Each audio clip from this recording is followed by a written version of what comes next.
struggle to be recognized, because without us, there would be no Filipino heroes. Check that with your history books. Original warriors, priestesses, and matriarchs, forgotten by our own historians. Lola and Mom are queens. Her everyday struggle makes her a heroine. As Emily says, stronger than Eve she is. Pinay, who marches and toils, feeds and clothes. Pinay in the trenches of wars, past, present, and future. So if you want to know who the Pinay is, she is resistance. If you want to know who the Pinay is, she is struggle. So if you want to know who Pina-ism is,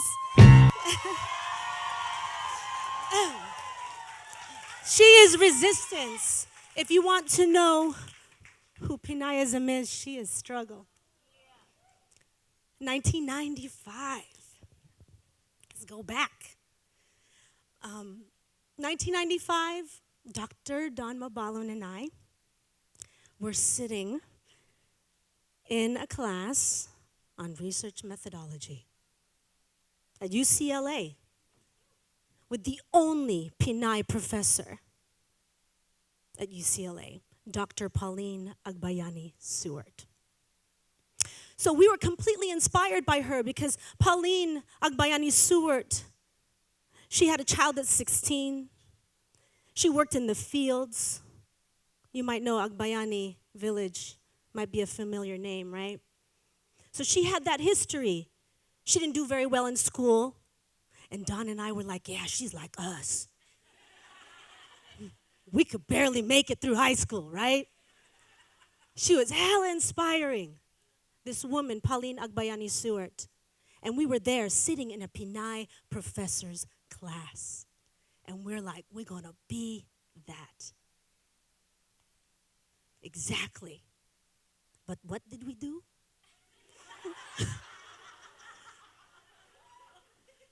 We were supposed to be studying empirical shit. But what were we doing? We were passing notes between each other. Little poetic verses. Filipino-American History Month. Might have been today. I don't know. But we were passing these notes. I'm like, I'm resistance. And she's like, I'm struggle. Back and forth. And that became what we now know as resistance and struggle are sisters. The part of the piece that you heard. Same year, 1995. That was a special year. It's almost our 25th anniversary. I was asked by Maganda Magazine at UC Berkeley.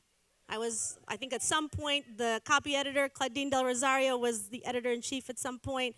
We all had our time there, right? They asked me to write an article on Filipina feminism. And I was like, oh, I got that shit. I'm a doctoral student. I'm going to do this. I'm going to do it right. Right? So I go, and some of you might have read the article. I go to the mall, and, I had like 3 strikes, and I was out. All these Pinays dogging me. I was like, come on now, I'm older than you. But they were still dogging me. And I realized at that point, like, there was nothing what I understood as Filipina feminism, which wasn't just feminist theory, it was about sisterhood. And I didn't see that. And so what ended up happening was I talked to my friends, my Pinay circle. And some of them are here. Glenda, I interviewed Glenda. I interviewed that was weird. Interviewed Claudine. There's a bunch of other folks, and I'm not sure if you're in the room, but much props to the folks who built Pina-ism. We ended up building our own Pina-ism. It was not there in 1995, so we built it. And we built it on our friendships, our relationships, and what we wanted to see. And so that's what it became. Later on, then it became Pinay-ism pedagogy with this woman right here, right behind you, Giselle Sacramento. I got to give props to my sisters. If it wasn't for her, I wouldn't have wrote that shit. You know what I'm saying? I got other stuff to do. She's like, we got to write this. I was like, fine. I'm your professor. I guess I can help. So thank you. And that's what it was. It was people, Pinay specifically, pushing me and pushing us to create something. So Dawn pushed me.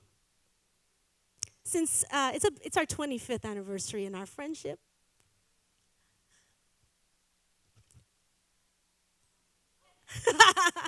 I was like, "Ooh, I'm gonna start dancing when I feel that feel."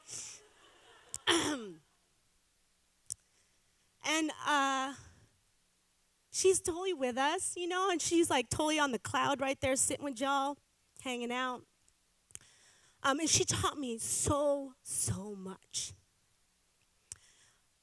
I don't know if I understood history, one, but I don't know if I understood sisterhood until I really understood what she was able to do for me and for so many people.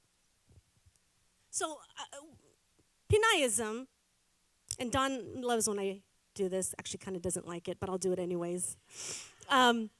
I always come up with things like, the C's of this, the P's of that. But anyways, I'm going to do P's of Pinayism, but I'm not going to do the ones that you read in the article. I'm just going to focus on a few that remind me of Don and remind me of the work that we do and how it's related to all of you and what I've learned over the many, many years of doing this work.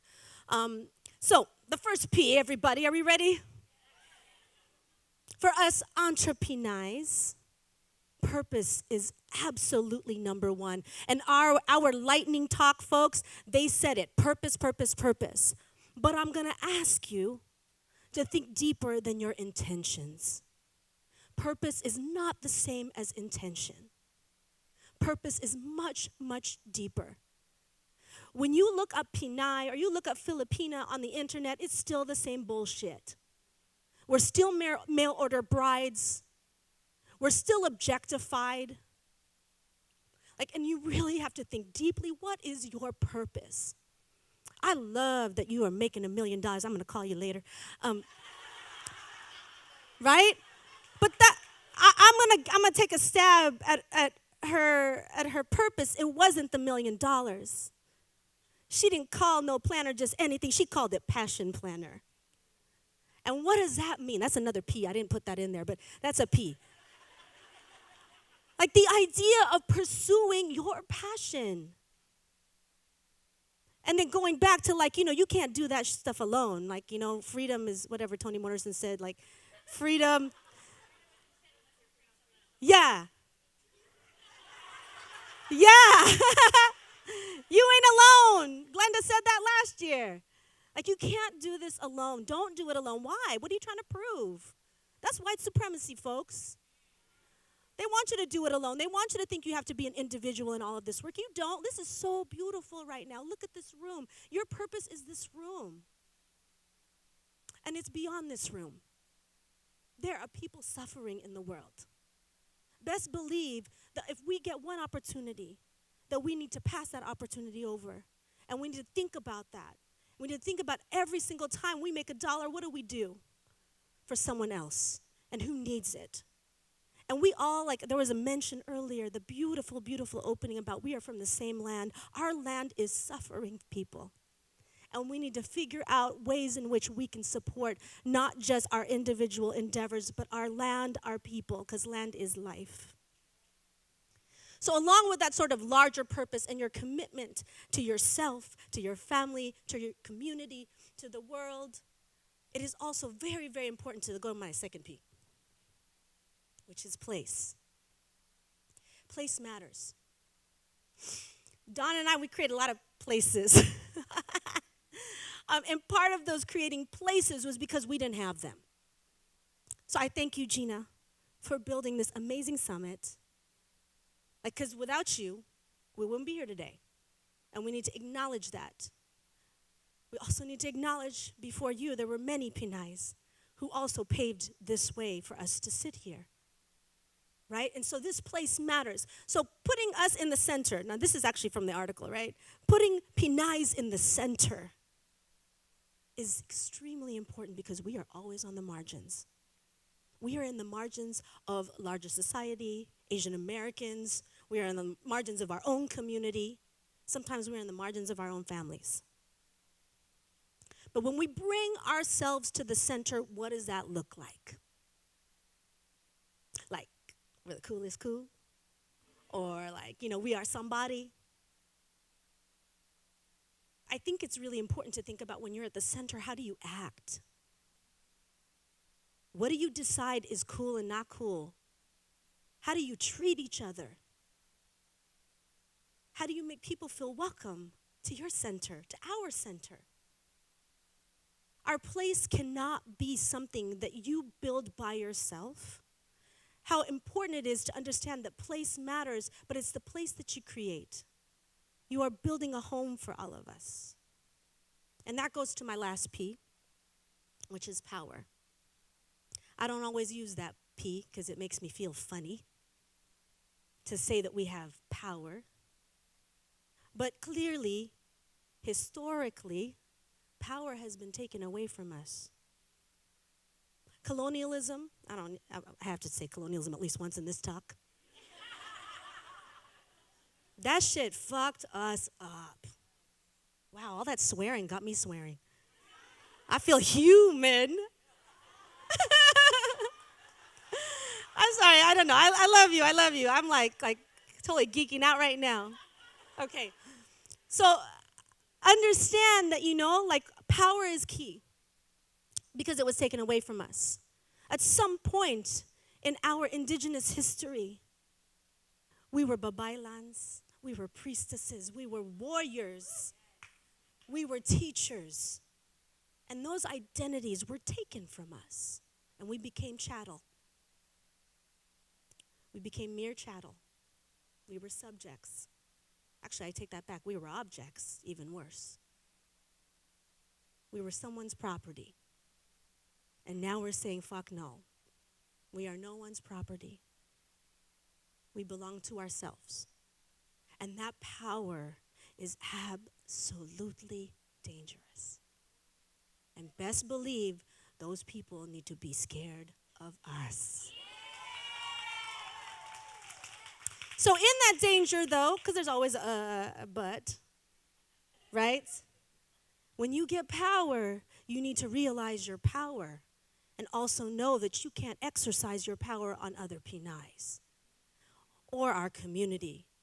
Our community needs us to be powerful for them, not for our personal gain. So we need to think about that. So when you got these cool businesses, you know how many passion planners I got in my office? She give that shit away. She's like, those people who can't afford it, here. Right? That's why I got so many, but I need a new box, actually. I need this year's box. So, I don't even know her. It's the first time I'm meeting her, but anyways, okay. So, I'm just saying, we need to go beyond our, power. So when we are in situations where we can actually make change, do things for others, care about each other. When you lift another, you feel lifted, right? That's extremely important. And so we're not just entrepreneurs. Best believe I would not be speaking at a conference of entrepreneurs. And we're not just Pinays, right? And we're not actually just entrepreneurs. It is extremely, extremely important to think about that we belong to a community of people. And we create that community together. So, just a recap, because I'm a teacher, right? What are my 3 P's? The first one was purpose. Purpose. Yes. You need to have a purpose. Now, I think I said earlier, purpose is different than intentions. Because people always say, I intended not to be racist. No, you need to eliminate racism. That's your purpose. There's a difference, right? So this other thing, this next one, the second P was place, right? Most importantly is how you treat each other in this place. Because best believe, if you don't treat each other with love and respect and joy, someone's going to go running out the door. And that's what we do not want. And then the third thing, the third P was power. Thank you. So basically, we need to make sure that we feed each other's power for the positive.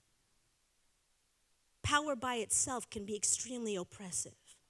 So we want to think about power for liberation. And that is important for all of us to feel liberated in spaces like this, not limited. So if you want to know who Pina-ism is, she is all of you. And she is we.